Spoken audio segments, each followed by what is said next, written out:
Innal hamdalillah nahmaduhu wa nasta'inuhu wa nastaghfiruh wa na'udzu billahi min syururi anfusina wa min sayyiati a'malina.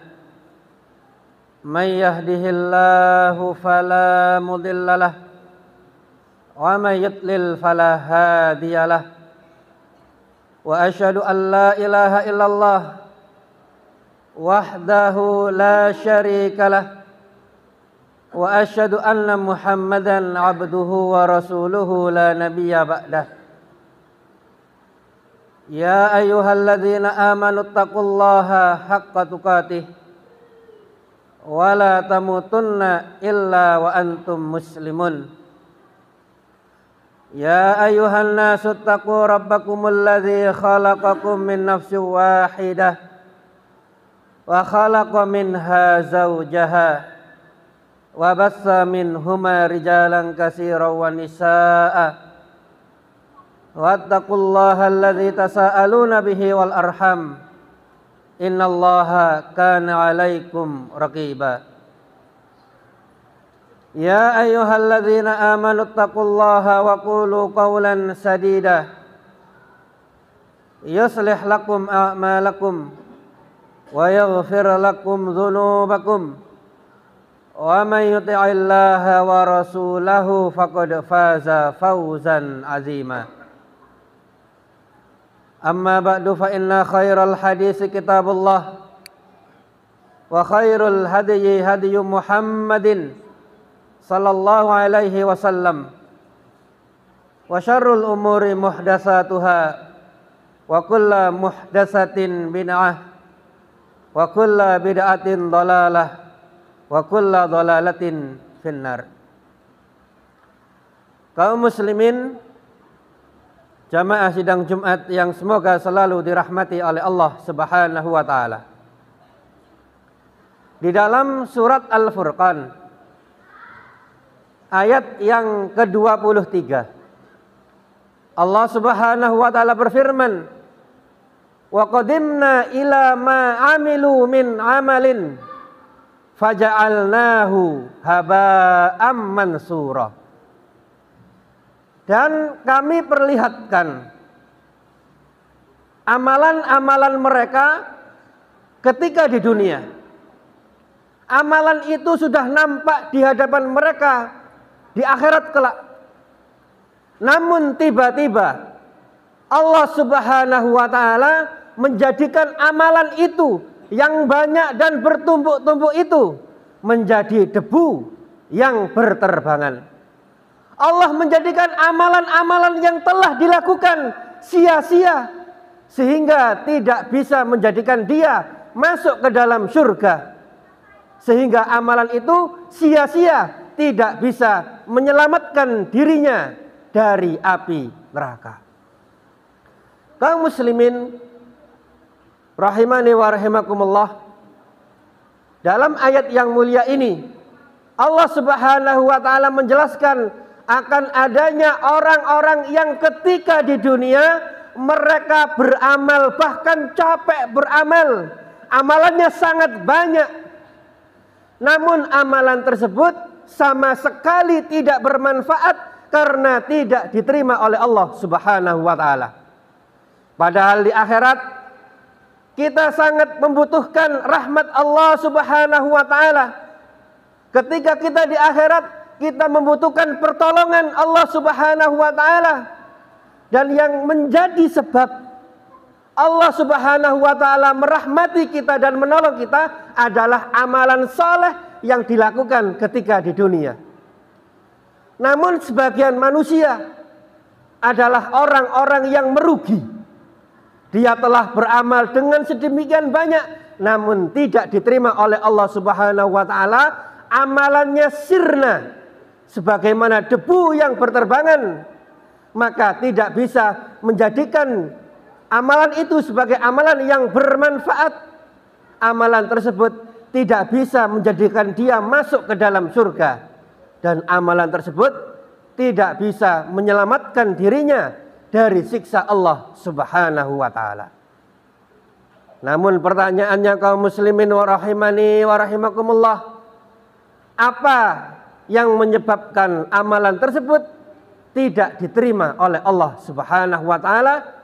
Maka para ulama menjelaskan karena amalan tersebut bukan amalan saleh, yaitu tidak memenuhi dua syarat diterimanya amal. Sedangkan dua syarat diterimanya amal, yang pertama adalah al-ikhlasu lillah. Amalan tersebut harus murni, dilakukan karena ikhlas, karena Allah Subhanahu wa ta'ala. Dan amalan yang kedua atau syarat yang kedua adalah amalan tersebut harus dilakukan sesuai dengan tuntunan nabinya, Nabi Muhammad sallallahu alaihi wasallam. Allah Subhanahu wa ta'ala berfirman dalam surat Al-Bayyinah, "Wa ma umiru illa liya'budullaha mukhlishina lahuddin hunafa wa yuqimus salata wa yu'tuz zakata wa dzalika dinul qayyimah." Dan tidaklah mereka diperintahkan kecuali untuk menyembah Allah Subhanahu wa ta'ala, kecuali untuk menghambakan diri kepada Allah Subhanahu wa ta'ala dengan memurnikan keikhlasan hanya untuk Allah Subhanahu wa ta'ala dalam agama yang lurus ini. Dan agar mereka mendirikan salat, dan agar mereka menunaikan zakat, dan demikianlah agama Islam, agama yang lurus. Oleh karena itu kaum muslimin rahimani wa rahimakumullah, yang namanya ikhlas adalah perjuangan seumur hidup. Siapapun kita, apapun sebanyak apapun amalan kita, belum jaminan kita akan menjadi orang yang ikhlas, karena ikhlas itu berat.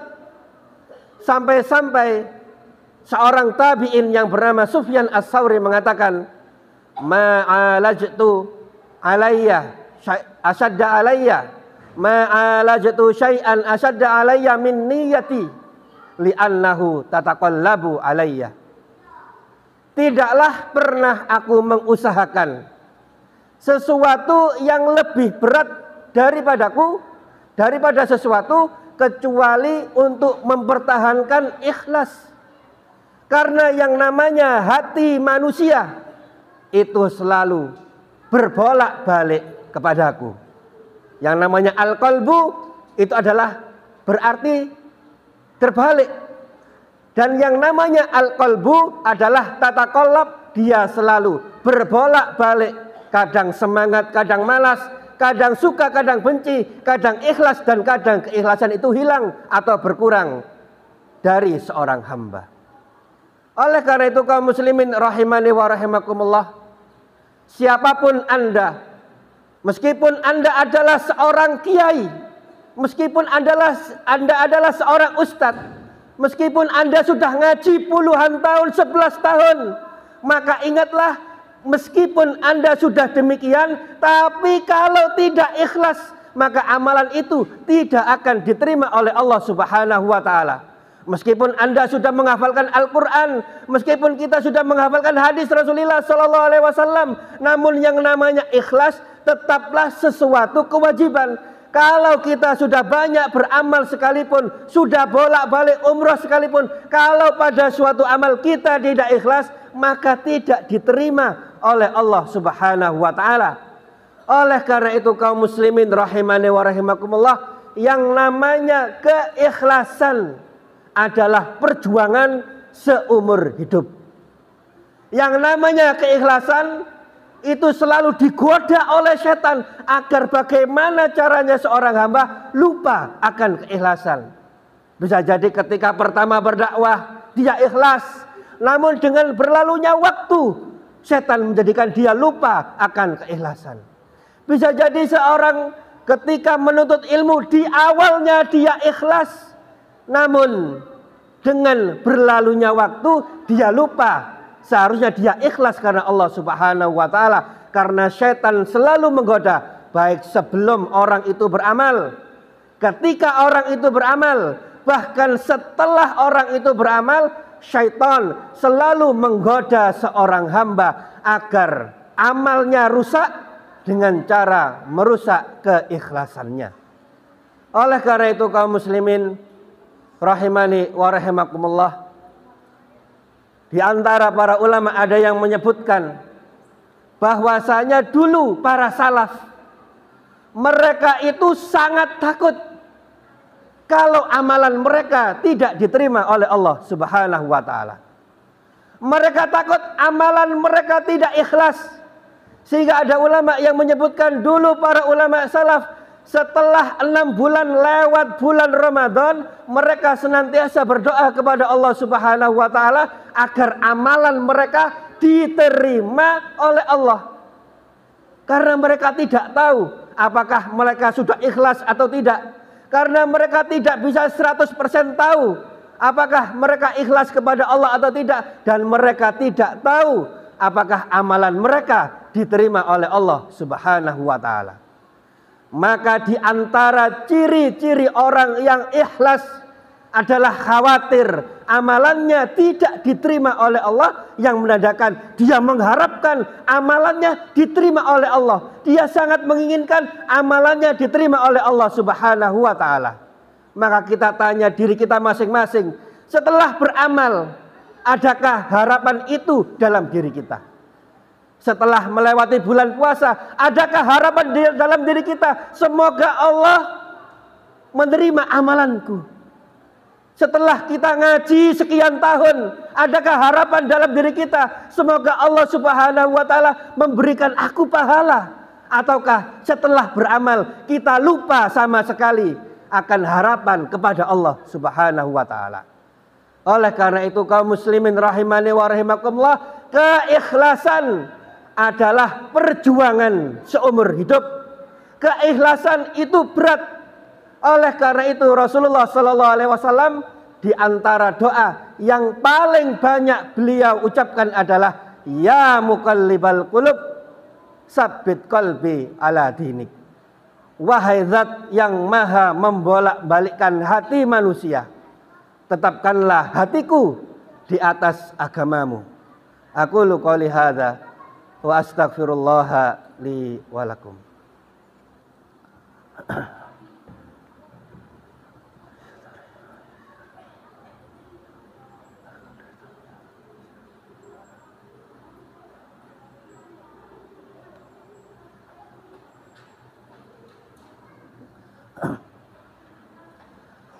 Alhamdulillahi rabbil alamin. Wa bihi nasta'inu ala umuri dunya waddin. Wassalatu wassalamu ala asyrafil anbiya'i wal mursalin wa ala alihi wa ashabihi ajmain, amma ba'du. Kaum muslimin, jamaah sidang Jumat yang semoga selalu dirahmati oleh Allah Subhanahu wa taala. Syarat yang kedua agar amalan seorang hamba itu diterima oleh Allah Subhanahu wa taala, maka haruslah amalan yang dia lakukan itu sesuai dengan tuntunan nabinya Nabi Muhammad sallallahu alaihi wasallam. Dan di antara anugerah yang terbesar yang diberikan oleh Allah Subhanahu wa taala kepada umat ini adalah dikirimnya seorang rasul yang mengeluarkan mereka dari kegelapan menuju cahaya Islam yang terang benderang. Sebelum datangnya Rasulullah sallallahu alaihi wasallam, maka umat manusia dalam keadaan jahiliyah, dalam zaman kebodohan. Namun dengan diutusnya Rasulullah sallallahu alaihi wasallam, maka cahaya hidayah menebar ke seluruh dunia. Maka kalau kita ingin keluar dari kejahiliahan, kalau kita ingin keluar dari kesesatan, maka tidak ada jalan kecuali dengan mengikuti jalan Rasulullah sallallahu alaihi wasallam. Kita tidak mempunyai cara kecuali dengan cara ittiba, mengikuti Rasul yang dikirim oleh Allah Subhanahu wa taala, yaitu Rasulullah sallallahu alaihi wasallam. Bahkan Rasulullah sallallahu alaihi wasallam menyebutkan bahwasanya seluruh umatnya masuk surga, namun ada yang dikecualikan. Kullu ummati yadkhulunal jannah. Kata Rasulullah sallallahu alaihi wasallam, seluruh umatku semuanya, baik di Indonesia atau di luar sana, semuanya kalau selama dia adalah umat Rasulullah sallallahu alaihi wasallam, maka masuk surga, illa man aba, kecuali yang enggan masuk surga. Maka para sahabat bertanya kepada Rasulullah sallallahu alaihi wasallam, "Faman ya'ba ya Rasulullah?" Wahai Rasulullah, siapakah yang tidak kepingin masuk surga? Siapakah sing aras-arasan masuk surga? Maka kata Rasulullah sallallahu alaihi wasallam, "Man ata'ani dakhalal jannah wa man asani faqad aba." Barang siapa yang taat kepadaku, mengikuti ajaranku, setia pada Rasulullah sallallahu alaihi wasallam, maka dialah orang yang masuk surga. Namun barang siapa yang bermaksiat kepadaku, barang siapa yang tidak taat kepadaku, dan termasuk tidak taat kepada Rasulullah adalah merubah-rubah ajaran Rasulullah sallallahu alaihi wasallam, maka dialah orang yang enggan masuk surga.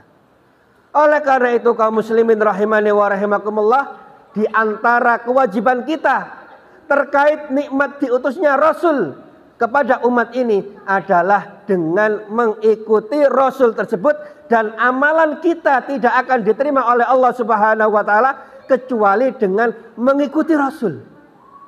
Oleh karena itu Khalifah Umar bin Khattab radhiyallahu taala anhu, suatu ketika beliau melewati seorang rahib.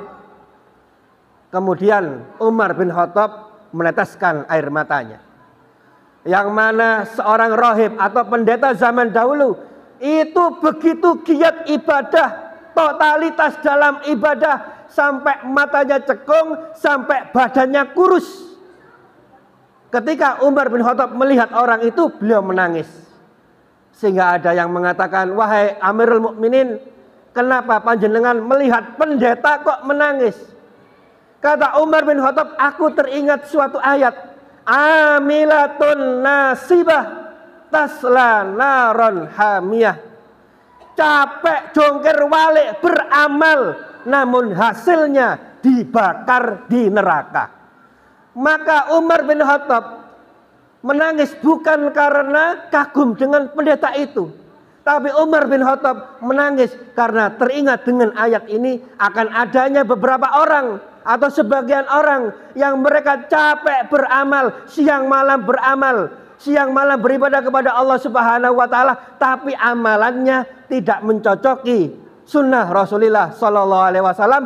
Bukan hanya tidak berpahala, tapi hasilnya dibakar di neraka. Oleh karena itu kaum muslimin rahimani wa rahimakumullah, semoga Allah Subhanahu wa taala menjadikan kita hamba-hambanya yang ikhlas karena Allah Subhanahu wa taala, dan semoga Allah Subhanahu wa taala memberikan kepada kita taufik sehingga kita dijadikan hamba-hamba Allah yang istiqamah di atas agama Rasulullah sallallahu alaihi wasallam. Allahumma rabbus samawati wal ard dzul arsyil majid fa'alul lima yurid. Allahumma shalli ala Muhammad wa ala ali Muhammad kama shallaita ala Ibrahim wa ala ali Ibrahim innaka Hamidum Majid. Wa barik ala Muhammad wa ala ali Muhammad kama barakta ala Ibrahim wa ala ali Ibrahim innaka Hamidum Majid. Allahumma ighfir lil muslimina wal muslimat wal mu'minina wal mu'minat al ahya'i minhum wal amwat. Allahumma ighfir lana wa li walidina warhamhum kama rabbawna shigara. Allahumma ighfir lana dzunubana wa kaffir anna sayyi'atina wa tawaffana ma'al abrar. Allahumma a'inna ala dzikrika wa syukrika wa husni ibadatik. Allahumma a'inna ala dzikrika wa syukrika wa husni ibadatik. Allahumma a'inna ala dzikrika wa syukrika wa husni ibadatik. Rabbana atina fid dunya hasanah wa fil akhirati hasanah wa qina adzabannar. Wa sallallahu ala nabiyyina Muhammadin wa ala alihi wa sallam wa aqimus shalah.